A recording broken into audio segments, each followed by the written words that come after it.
নমস্কার। পূজনীয় স্বামী সোমেশ্বরানন্দ মহারাজজিকে আমার প্রণাম জানিয়ে শুরু করছি রুদ্রাণী ট্রাস্ট নিবেদিত বই পাঠ। বই আনন্দে থাকা, লেখক স্বামী সোমেশ্বরানন্দ। আজ পাঠ করব পৃষ্ঠা 33 থেকে 37। পাঠে আছি আমি রুদ্রাণী মহুয়া বক্সী। পজিটিভ মানসিকতা। হাসি খুশি মানুষদের বড় লক্ষণ তারা সবসময়ই আশাবাদী। তাদের দৃষ্টিভঙ্গি ইতিবাচক। এটাই আনন্দে থাকা। জীবনের আরেকটি বড় সত্য হল, যে কোনো মানুষ ও পরিস্থিতিতে ইতিবাচক ও নেতিবাচক দুরকম উপাদানই থাকে। সব মানুষেরই ভালো মন্দ দিক আছে। একই কথা পরিস্থিতি বিষয়েও। মানুষের ভালো দিক তার সুন্দর ব্যবহার, বিশেষ দক্ষতা, গুণ ইত্যাদি। আর পরিস্থিতিতে ইতিবাচক উপাদান হলো সুযোগ, শক্তি, সাহায্যকারী মানুষ ইত্যাদি। আর নেতিবাচক উপাদান সমস্যা, বাধা, খারাপ লোক, অভাব ইত্যাদি।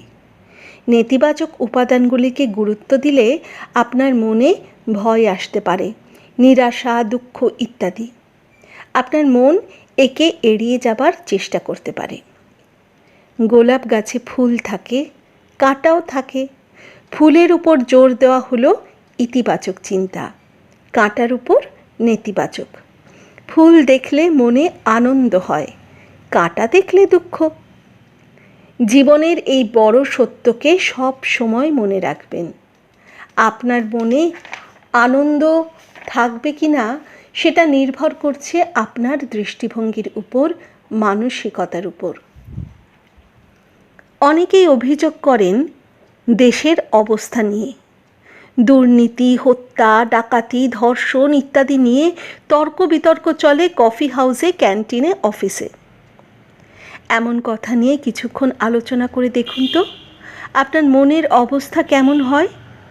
এসব যেমন আছে, তেমনি আরেক দিকও আছে সমাজের। অসংখ্য মানুষ ও সংস্থা কাজ করে যাচ্ছেন জনকল্যাণে। নীরবে কাজ করছেন তারা।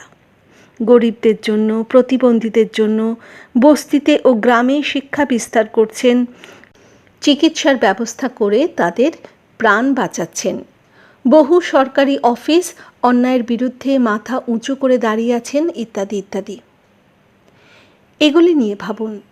দেখবেন আপনার মনে আশাবাদের সঞ্চার হচ্ছে, আনন্দ হচ্ছে, আত্ম উৎসর্গ করার ইচ্ছা জাগছে। আনন্দে থাকার উপায় হলো মনে ইতিবাচক ভাব রাখা। সব পরিস্থিতিতেই ইতিবাচক উপাদান রয়েছে। যে কোনো মানুষেরই কিছু ভালো গুণ আছে, এগুলিকে আগে লক্ষ্য করুন। নিরাশাবাদী মানুষ নিরানন্দে থাকে। আশাবাদী মানুষ নিজের শক্তিতে টগবগ করে। সমস্যার মুখোমুখি হতে সে ভয় পায় না, কারণ সে জানে যে কোনো সমস্যারই সমাধান থাকে। একটি সমাধান নয়, নানান বিকল্প সমাধান। নিরাশাবাদী মানুষ অজুহাত দেয়। আশাবাদী মানুষ চিন্তা করে কি করলে এগিয়ে যাওয়া যেত। সে অভিযোগ করে না, নতুনভাবে লড়াইয়ের জন্য সে প্রস্তুত। আশাবাদী মানুষ নিজের শক্তিতে এগোতে চেষ্টা করে। ইতিবাচক মানসিকতায় এটাই লক্ষণ। সে আশাবাদী, আর এই আশাবাদী তাকে আনন্দে রাখে। ইতিবাচক মানসিকতা এভাবে নিয়ে আসে আনন্দ। কেউ আপনার সঙ্গে একটু রূঢ়ভাবে কথা বলল, আপনি দুইভাবে মনের ভাব প্রকাশ করতে পারেন। 1, পাল্টা আঘাত করে। 2, হেসে। দুভাবেই কথা বলে দেখুন দুজনের সঙ্গে। একজনকে রাগ দেখিয়ে অন্যজনকে হেসে। পরে লক্ষ্য করুন নিজের মনকে। কোন মানসিক অবস্থা আপনার কাছে বেশি কাম্য, কোনটাতে বেশি আনন্দ পান। নেতিবাচক চিন্তা, ইতিবাচক চিন্তা। নেতিবাচক চিন্তা 1, এই কাজটা খুব কঠিন। ইতিবাচক চিন্তা হলো কাজটা কঠিন, তবে করা সম্ভব। নেতিবাচক চিন্তা 2, কোনো রাস্তা নেই, পরিস্থিতি খুবই খারাপ। ইতিবাচক চিন্তা হলো কোনো রাস্তা নেই, আমাকেই রাস্তা তৈরি করতে হবে। নেতিবাচক চিন্তা 3, বড় বড় কথা বলে লাভ নেই। আর ইতিবাচক চিন্তা হলো শুধু কথায় চলবে না, কাজ করতে হবে। নেতিবাচক চিন্তা 4, অতীতে চেষ্টা করিনি বলেই আজ দুঃখ। ইতিবাচক চিন্তা হলো অতীত নিয়ে নয়, বর্তমানকে সুন্দর করে তুলতে হবে। নেতিবাচক চিন্তা 5, আমি একা কি করে এটা করব। ইতিবাচক চিন্তা হলো কিভাবে করলে কাজটা সহজ হবে। নেতিবাচক চিন্তা 6, সময় নেই, কখন করব। ইতিবাচক চিন্তা হলো কিছু সময় বের করে আনতে হবে এই কাজের জন্য। নেতিবাচক চিন্তা 7, আমার কাছে এত টাকা নেই। ইতিবাচক চিন্তা হলো প্রয়োজনীয় অর্থ কিভাবে জোগাড় করা যায়। নেতিবাচক চিন্তা 8, মানুষকে আর বিশ্বাস করা যায় না। ইতিবাচক চিন্তা হলো বিশ্বাসযোগ্য লোক অনেক আছে এই সমাজে। ইতিবাচক মানসিকতা আপনাকে যেমন আশাবাদী করে তোলে, তেমনি আনন্দও নিয়ে আসে মনে। আর মন আনন্দে থাকলে আপনার মধ্যে আশাবাদ বেড়ে যায়, ফলে মন হয়ে ওঠে সৃজনশীল। আশাবাদ, সৃজনশীলতা, উৎসাহ মনকে করে তোলে আনন্দময়, মনকে উদার করে তোলে, বিশাল করে, শক্তির ও সম্পদের মদমত্ততাকে অতিক্রম করে মানসিক ভারসাম্য নিয়ে আসে। গোলাপ গাছে ফুলের চেয়ে অনেক বেশি থাকে কাঁটা, কিন্তু এই গাছে ফুলকে প্রাধান্য দিয়ে দেখলে তা হলো ইতিবাচক চিন্তা, আর কাঁটা দেখলে সেটা নেতিবাচক চিন্তা। সমাজ, পরিবেশ, পরিস্থিতি সম্পর্কেও একই কথা। অফিসে বা পাড়ায় বন্ধুদের মধ্যে যে আড্ডা চলে, সেখানে লক্ষ্য করুন তো কিছুক্ষণ ধরে, সেখানে বেশিরভাগ সময় কোন মানসিকতা প্রকাশ পাচ্ছে, ইতিবাচক অথবা নেতিবাচক। গুজব, নিন্দা, সমালোচনা, উপহার, অহংকার, ঘৃণা ইত্যাদি হলো নেতিবাচক মানসিকতার লক্ষণ। এবার নিজেকে দেখুন, আড্ডায় আপনি কোন মানসিকতা নিয়ে যোগ দেন? বাড়িতে কোন পরিবেশ আপনি আশা করেন?